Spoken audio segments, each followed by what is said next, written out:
Hey guys, Discliner Magic here, back at it again with the white permanents. Just kidding, that was last video. This one is going to be the Battlebond Spoilers Red Edition. And of course I'm going to cover every single red card except for ones covered in a past video. So let's start with Ezra Bladeseeker. 3-2 for 3 when it enters the battlefield, each player on your team may discard a card, then each player who discarded a card this way draws a card. So you don't have to both make the same decision, that's kind of cool. I just don't like these kind of effects. I mean, it enables a combo. Great. Good luck getting that to happen in a draft or a sealed pool. I mean, there are no combos, basically. And if there are, one card ain't gonna get you there. I mean, this is a glorified, like, garbage scry. I mean, it's just not good. Next up, epic reprint, Bathe in Dragonfire. But remember, guys, and this is super important, look at that artwork, and remember, the most important thing about Battlebond, non-lethal, non-violent sporting competition.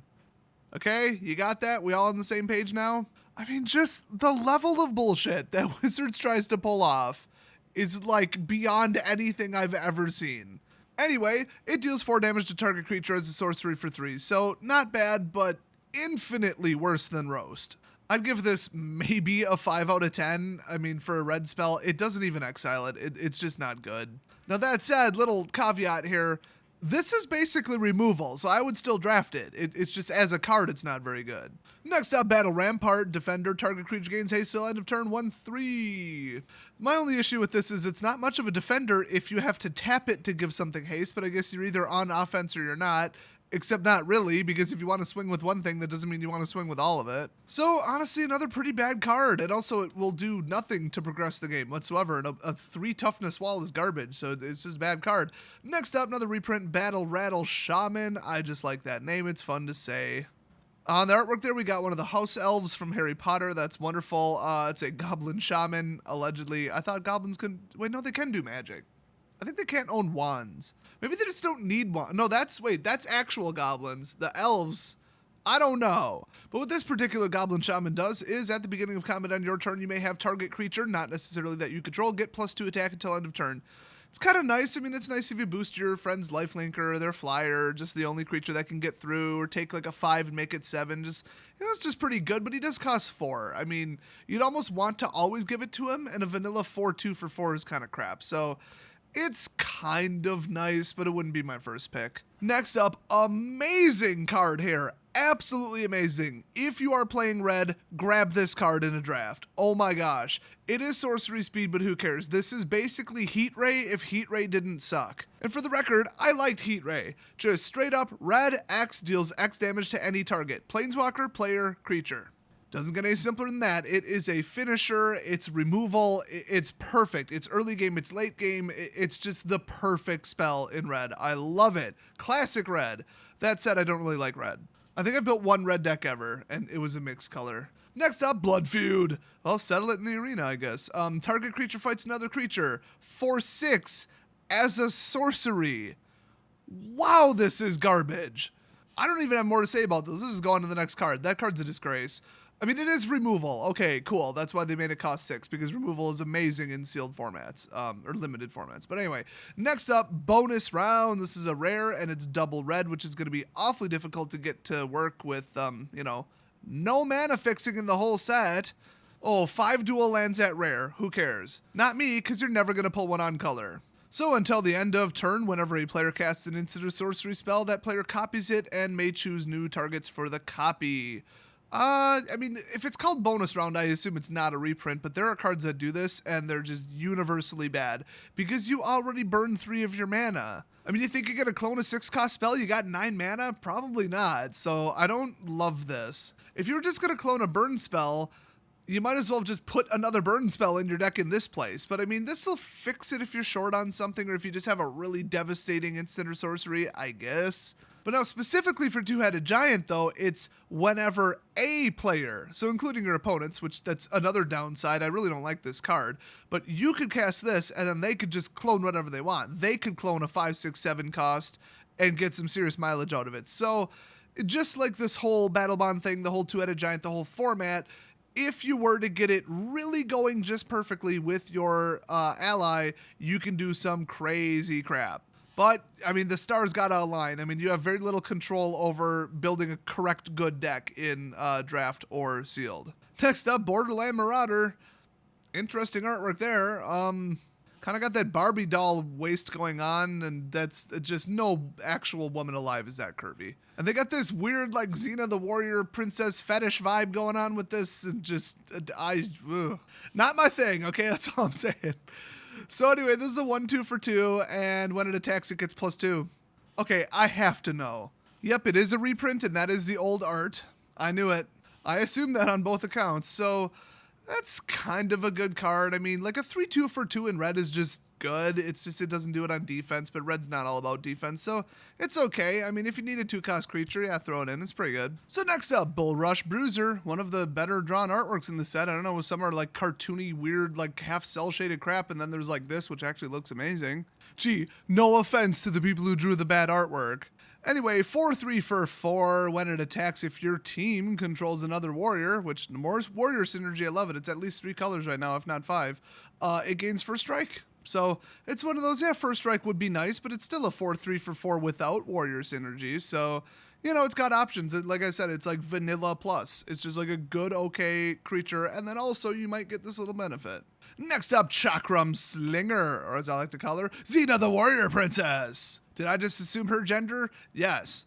Could be a dude. I don't know. That's some crazy ass hair, I'll tell you that. So this is a 2-4 for 5, so, as I always say, lots of value right off the bat there. Partner with Chakram Receiver, or Retriever. Receiving end, you wouldn't want to, no, looks kind of sharp. But yeah, if you pay 1 and tap it, it deals 2 damage to target player or planeswalker. That is huge. I mean, yeah, you got to pay every time, and yeah, you can't do it when it comes out. But past that, wow, I mean, it's basically 2 unblockable damage. I wouldn't even bother swinging with this. Why would you swing with this? It only deals 2 damage. You could do this during their end step, so you always have a 4 toughness blocker. This is one of the best red cards in the entire set. I don't like that it's a little late at 5, but I would really not like if this thing cost 2, because that would just be, like, unfair. So I love it. Absolutely go after this card. Next up, Cheering Fnatic. I love this. This is awesome. It's a 2-2 for 2 Goblin. Goblins are awesome. When it attacks, choose a card name. Spells with the chosen name cost 1 less to cast this turn. Oh, get it? Because they're like, oh, we want to see a lightning bolt. And then, whoa, lightning bolt. Bad example, it kind of costs 1. But that is kind of nice. I mean, you have to attack with them, but is almost a throwaway at 2-2 for 2 with no warrior synergy. I don't know. It's kind of cool. I mean, you can name anything. It could be a creature as well. So, I mean, it's kind of nice. Next up, pretty darn sure, this is a reprint, Dragon Breath. It's a 2-cost enchantment aura, and the enchanted creature has haste, so that's cool, and then you pay 1, and it gets +1, so it's basically fire breathing. But get this, when a creature with converted mana cost 6 or greater enters the battlefield, you may return Dragon Breath from your graveyard to the battlefield attached to that creature, and that's a fire-breathing wild boar. Don't want to bury the lead here, that's pretty much the best part about this card. So, cards that come back over and over and over with absolutely no limit whatsoever from the graveyard are incredibly annoying, like, for example, Rancor, or that stupid Phoenix that never should have been printed. That thing's a just disaster. Such an unfair card. I hate it. But for this one, it has to be 6 or greater, so it has to be kind of worthwhile, and then it can function as a finisher, maybe, but it still costs mana, so it just strikes me as fair and good. Next up, classic card, Dragon Hatchling, 0-1 for 2, flying, and pay 1 Dragon Hatchling gets +1 until end of turn. Actual fire breathing. So he may look all innocent and cute, but, you know, early game, cool, you could maybe hit for 1 if you have a spare mana, but late game, damn, you could just pile 7 on in the air. I mean, damn, this card can get scary, and it's such a waste of a removal spell to have to get rid of this stupid little 2-cost. Next up, just a generic blah Earth Elemental, 5 cost 4/5. It's not great, but it's not bad. I mean, a 4/5 isn't, like, bad. It's, you know, cost 5, it's not great. Just kind of middle of the road, whatever creature. If you need a high end because all your creatures are tiny, this is it. Next up, Ember Beast. It cannot attack or block alone, but it's a 3-4 for 3. I don't think that's good enough. If it was like a 5-2 for 3, then I'd be like, oh, okay, they put a limit on it, and it could be fun, whatever. This, no, I'll pass. Next up, I've already lampooned the living crap out of this artwork, so let's just leave it at that. Enthralling Victor. By the way, that dude in the bottom right is just like, bro, put some pants on. So Wizards, you think this is okay, but like women have to have a turtleneck on because showing a little bit of neck would just be absolutely abhorrent? Anyway, when it enters the battlefield, gain control of target creature and opponent controls with power 2 or less until end of turn. Untap that creature, it gains haste until end of turn. It's 3-2. So, pretty good. I mean, it's not every time he swings, but like for 4 mana, should it be? He himself doesn't have haste, so it's like, it's kind of weird, but everybody loves a good kidnap. I mean, you take away one of their blockers, you untap it, I believe. Yeah, it does say untap it, and then you swing with it. So that's always good. It's almost always some guaranteed damage, and then after that, you got a 3/2, which is, you know, not terrible. Next up, one of my personal favorites, Expedite. Target creature gains haste, draw a card, cost 1, real simple. You just straight up replace it, thin your deck. You got a 1 in 3 shot on average of getting another land, so that's kind of cool. And just in general, you're going to get damage done faster. They weren't expecting it. The creature didn't have haste, but now it does. Surprise. I like it. It works the best with prowess, but I still like it. Next up, Flame Wave Invoker. It has a useless, worthless, never going to happen ability that costs 8. It deals 5 damage to target player or planeswalker, which is insane, but 8 mana is a bit of a stretch. Otherwise, it's a 2/2 for 3. I mean, unless you're running 20 lands in a 40-card deck, I wouldn't put this in. Next up, Goblin Raze Runners. Man, these Maze Runner sequels getting weird. I think we got Jim Henson working on this. So it's a 3/4 for 4. You pay 2, sacrifice a land, not a good idea, and put a 1/1 counter on Goblin Raze Runners. Ooh, at the beginning of your end step, you may have Goblin Raze Runners deal damage equal to the number of 1/1 counters on it to target player or planeswalkers. So that's kind of cool. If you really have way the hell too many lands, then okay. But you got to pay, but then you can sack the land that you paid with. So, I mean, it's not great. But even if you got this up to like 2 or 3, as long as you can keep this on the field, great. But if they blow it up, well, you just nuked your land for no reason, and you get nothing out of it. So, I don't know. I don't love this card, but it could be dangerous. I mean, it's still unblockable damage. That's always good. Now, might I remind you, though, that that's not the only way to put a counter on this creature. I mean, there's a lot of counter drop in here with support. So, you know, you might not have to sacrifice any lands. So if you have just a couple other sources of counters, absolutely put this in your deck. Next up, Corvus Brightflame. Oh boy, legendary creature. I think this might be the first one I've seen in this entire set. Partner with Sylvia Brightspear. I don't know what he or she or whatever does. Well, Sylvia, come on, come on. Anyway, 3/4 flying haste for 6. That's a little steep. And Knights or team controls have flying and haste. Holy crap. Alright, that's an alright card. I mean, not much to say about it. It's pretty obvious what it does. It's good, I guess, if you can get to 6 and you have Knights. Next up, a needlessly blurry Corvus Fury. Who released this and why do they not know how to use Photoshop? Anyway, sorcery, 5 costs for each player. Choose friend or foe. Gee, I wonder. Maybe your opponents will be foe and your allies will be friend. Why is this a mechanic? What even is this? This is stupid. Anyway, each friend discards all cards from their hand, then draws that many +1, and Corvus Fury deals damage to each foe equal to the number of cards in their hand. Ouch. Now see, this one you could flip-flop, but then it's kind of a misnomer. You're like, you're my friend, and also I'm nuking you. So if you want a Wheel of Fortune their hand because you know they got something good in it, I don't know how you would know. There's no hand disruption in this entire set that I've seen so far, and if there is, there's not much of it. So I don't know, this is just weird. I mean, by the time you have 5, they probably have 2 cards in hand. And what if your allies don't want to cycle their hand? Well, what are you going to do? Call them a foe? You basically force them to discard their whole hand. They can only do one or the other. Also, you're included in this. So honestly, this is probably the worst card I've seen in the entire set. It's so unpredictable, useless, overcosted. It's just stupid. It's so bad I'm surprised it didn't print it at a Mythic. Anyway, Lava Field Overlord. Kind of a creepy looking dragon there. Pretty nice art. I want to see that in foil. It has assist, which is good because it costs 9. Oh my god. But it's only a 5/4 flyer, and when it enters the battlefield, deals 4 damage to target creature and opponent controls. 1 time, unlike Glorybringer. I'm not going to say this isn't a good card because it is a good card. For 9 it's not, and for, oh, I pay 5, you pay 4. It's still not, because then your opponent or your teammate gives up the chance of, you know, using their mana for literally anything other than this. That whole assist mechanic is the definition of putting all of your eggs in one basket. If your opponents can use a control spell to get rid of that basket, you are in trouble. So this is just, honestly, not a very good card. All things considered, I don't think that I would get this. Now that said, it is a removal mixed with flying damage in the air. It's just your whole entire turn for you and your ally is this card, and I don't like that. Next up, Lightning Talons. I love the artwork. I'm fairly certain that this is a reprint, but I'm way too lazy to check at this point, and honestly, I'm too busy in between takes throwing up in the bathroom, because I'm not doing great lately. Now, there is a silver lining, though, and that's I'm probably going to kick Jeremy's ass at this, like, informal, I was too lazy to actually make the video weight loss challenge that I don't think either of us know we're doing. But I'm winning. Hey, being horrifically sick is not cheating.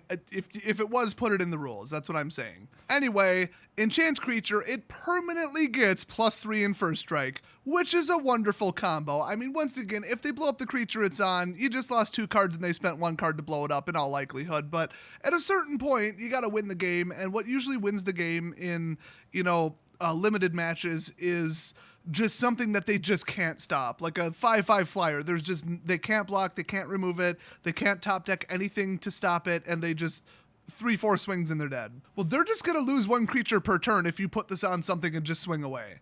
I absolutely love this card. Just don't draft it if you don't have enough creatures, because it really does have to like meet up with the creature. But it is so far ahead of a temporary instant speed boost.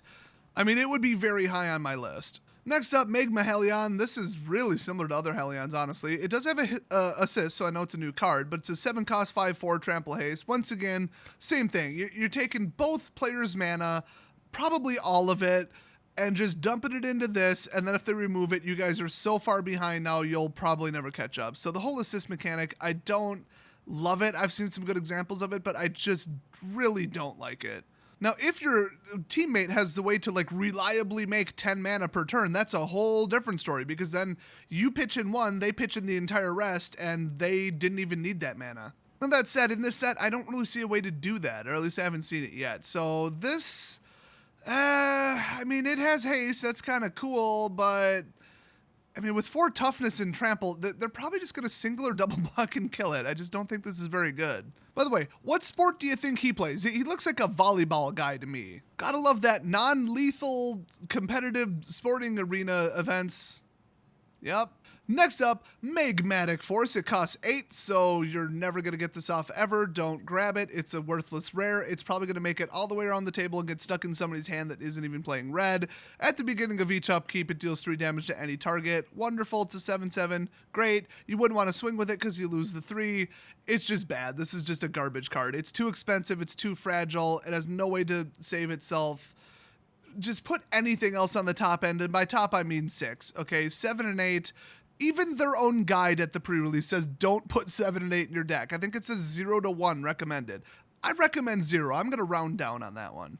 Now, if you can drop them out on the battlefield for free, though, I mean, I'm just saying, when I say a card's bad, I just mean it's typically bad. In most cases, as the norm, it's bad. There are other ways to take bad cards and do crazy stuff with them. So, next up, we got Najila the Blade Blossom. Look at that face. That face says, you forgot our anniversary and now you're going to pay. Well, if you're waiting for the garbage red mythic that's in literally every set ever, here it is, guys. Whenever a warrior attacks, you may have its controller create a 1/1 white warrior creature token that's tapped and attacking. I mean, that's cool. That's pretty good. It's a 3/2 for 3 single red. That's not bad. That's actually pretty good. What isn't good is pay 5. Who the hell is playing 5 color? No assist here. You have to pull 5 out of your own ass. Untap all attacking creatures. They gain trample, lifelink, and haste until end of turn. After this phase, there's an additional combat phase. Activates this ability only during combat. Damn. So that's crazy, but you'll never get it off. So, okay, it's like that's a complete waste, but it's maybe a stretch to call this a garbage mythic. It is legendary. It would actually be kind of a fun little commander, I guess. It does have warrior synergy, and it drops out recurring tokens, which is huge and sealed, but boy, I would hate to stare at that 5 cost and be like, well, I'm never going to do that. Hate to sound like a broken record, but there is virtually 0 color fixing in this entire set. So next up, some 1997 prototype digital camera photo of Akaun, or I don't know, let's just call him Sean. So we got Sean, Eye of Chaos. Costs 4, or 5 actually. It's a 3/3. I can barely read this, for real. Partner with, what the hell does that say? Eye of Wisdom. We're gonna say Zach, because that's what it says now. There are no vowels in that. I'm not even going to try some weird like Yiddish pronunciation. Actually, Norwegian would probably be more accurate. But anyway, at the beginning of combat on your turn, flip a coin. I love that. Until you lose a flip. Whenever a player wins a coin flip, double Akun's power and toughness at the end of turn. Holy crap. You could literally swing for lethal on like turn 6 with this. What the hell? I'm going to take a wild guess that his friend Zach probably affects coin flips or something. I don't know. Oh my god, this is... I hate everything about this because it's probably the best damn card in the set. Now remember Two-Headed Giant, once you, like the card called Two-Headed Giant, once you've already declared an attacker, then you flip 2 coins. This one at the beginning of combat, so, oh, 3/3, he can't get through. Oh, I lost the first flip, nothing, okay. But if you get him up to 6/6, you're probably swinging, and you already know at the beginning of combat, which is, like, honestly unfair. I'd say swing with him. You want the big giant benefit? You want to hit him for 32 or whatever? Or 24 or whatever it be? Then you got to earn it. You got to take that risk and just hope that it pays off. If you really want a very specific reason to hate this, okay, if a player wins the game with this card, it is 100% luck, 0% player skill. Now here's the thing about this though. Everything looks on the up and up with this other than it looks like complete ass and I could Photoshop this in 5 minutes. Why is it date stamped 8/10 February 2018? This says partner with. It's never been printed before, and February 2018 already happened. Unless that doesn't say Feb. No, but this is in English, so what other month starts with F? Like, what the hell does this say? I mean, that clearly does not say June. It just doesn't. I don't know. I have no idea what's going on. I didn't even think that they had date stamp promos, but I guess they're saying that all of the alternate art and foil giveaway promos might be date stamped. But like with a date range, but then again, there's like pre-releases, but they're not supposed to have prize support, but the prize support probably already did show up, so maybe it would be given up by your LGS, and this whole, everything about this, the format, the style of draft, the number of packs, the prize support, everything is a flaming dumpster fire with the set. So why am I not surprised that this says 8/10? It honestly looks like FUBE. I don't know what February is, but I guess that's when we're doing this. Which is never, because it doesn't exist, which actually is funny because I'm never going to draft this, so I guess that's accurate. Oh, I'm snapping my fingers all sassy, you just can't see it. I just burned him so hard 12 toughness won't even save him. So next up, awesome freaking artwork on this Pathmaker Initiate. Oh my god, this looks so cool. He or she or Z or the or freaking attack Apache helicopter, which could also punch a hole in the wall, so I'm leaving that open to possibilities. This individual, oh sorry, do they identify as a multiple personality disorder person? And oh my god, I'm sick of this shit. The entity or entities on this card is just like, I'm coming through the wall. Long walk for that joke, but SJW's ruined it for everybody. That ain't news, everybody. Anyway, it's 2/1 for 2, and you can tap it. Target creature with power 2 or less can't be blocked this turn. Well, if its power is 2 or less, then why the hell do you care about it being blocked? And you just lost 2 attack power by tapping this. So, not really, honestly, a very good card, but I really like the artwork, and I really want to give, we'll say her, a high five. Next up, Reckless Reveler. Oh god, this has got to be like a parody of that other Satyr card. Well, maybe not parody, maybe like a throwback or whatever. But anyway, it's a 2/1 for 2. You pay 1, sacrifice it, and destroy target artifact. Oh, I think this is that card. This is literally Reckless Reveler. I think it's a reprint. 2 damage for 2 mana, and you can blow up an artifact. Why not? Put it in your deck. It's all right. Next up, Shock. 2 damage. I mean, if you already hit a 5 toughness creature for 3 in combat and finish it off with 2, so that's why I consider this a removal spell. So it's almost an automatic include unless your deck's like falling apart in the draft. It costs 1, it's instant speed, it's Shock, what more is there to say? Next up, finally, we get to see the card behind this artwork, Stadium Vendors. I knew this would be something crazy. So it's Goblins, okay, it's a 3/3 for 4, cool. And when it enters the battlefield, choose a player. That player adds 2 mana of any one color they choose. So that's right, those are bottles of mana that they are selling. Hey, Stadium Vendors, where the hell were you the last time I was mana screwed? I would have legit dropped $10 cash money in your pocket on the spot for 1 red mana, okay? Oh, it's not even red mana. You choose the damn color, and it's 2 mana. I'm going to start that. Okay, guys, watch for this on Kickstarter. I'm going to have a mana rental program where you can, like, call me up. I will loan you a couple mana, and then you can pay me back with interest later. I just got to clear it with Wizards of the Coast. They absolutely love me. They love new businesses and entrepreneurs trying to take money from their hobby. I'm sure they'll approve it. Just watch for that shortly.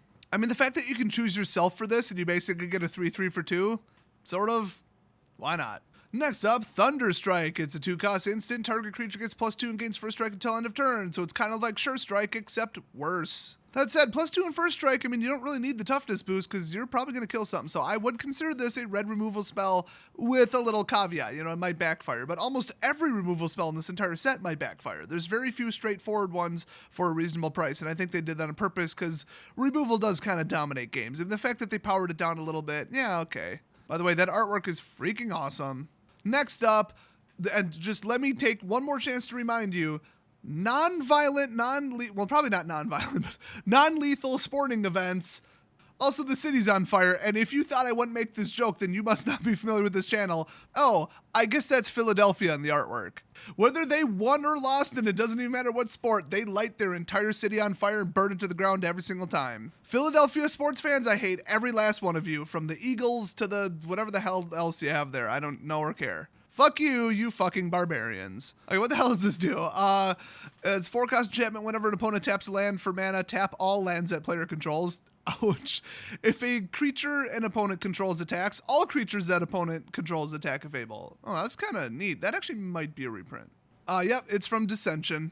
A lot of the cards where the artwork has literally nothing to do with the Battlebond storyline are reprints, and then they doubled down and they were way too lazy to make new art. But what would they have possibly shown that would represent War's Toll in a volleyball match where you light the volleyball on fire, or whatever the hell they do in this plane? Here's the problem. There's an exception built into the basic mechanic of this. It's okay. I tap one land. In response, which doesn't even make sense because you can't respond to a land tap, but I guess, okay, a trigger just sort of shows up on the stack. Oh yeah, a lot of triggers go on the stack as a no action. This card is already just completely bonkers. It makes no sense, but like I said, tapping for land is considered a non-respondable action. It's almost like a no action in D&D. It's not actually an MTG term, I don't think. So in response to this going on the stack, you just tap the rest of your mana, and then when it resolves, okay, cool, so you do have to tap all at once, and you have to spend all of your mana in the phase it was tapped, but only because of roundabout reasons, and only if you don't know how, I guess, the stack works, or how land tapping works, would you tap one and then not get to use the rest of your land. So don't be a dick to the new players, tell people how this works, guys. And that whole attack with everybody or attack with nobody thing, that's obviously a callback to Total War. Classic card, should sound familiar if you've been watching my channel. So yeah, I'd say this is good. I mean, you don't even have to attach it to a permanent. It just sits there and causes trouble. I like it. Next up, Wrap in Flames. Don't know what's going on there. I'm going to say a friendly game of tennis. Wrap in Flames deals 1 damage to each of up to 3 target creatures. Those creatures can't block this turn. Now, it is a 4-cost sorcery, but a triple no block is huge. Do not underestimate that. This could be a removal spell, maybe, probably not, but you could take their 3 biggest creatures or exactly what they left on defense, I guess, untap to block you so that they don't lose, and then cast this and they do lose. It's that game ending. So this is a pretty damn good spell. It's situational, but even early game, or mid game I should say, because it costs 4, you could maybe take out some little obnoxious like 3/1s or something, I don't know. You can even cast this during your second main phase after creatures have already taken combat damage and finish them off with 1 additional damage. So it's a good spell. And that is the final spell in red, assuming I didn't miss any. I wouldn't even assume that. I probably did. It's probably up on the screen right now. Boy, the spoiler video is going to take a while to make. I probably should just skip to like the best cards or something. But I mean, for a draft set in a sealed pool, it does help to be like, oh, that's that card. I heard about that. And like literally read and review every single card. But it's taken especially long because I keep having to go frickin' throw up. So anyway, watch for the rest of these because some of the cards in the other colors are bonkers, which is why I didn't quite cover them first. They're pretty nuts though, I assure you. Thanks for watching, and I'll see you guys next video.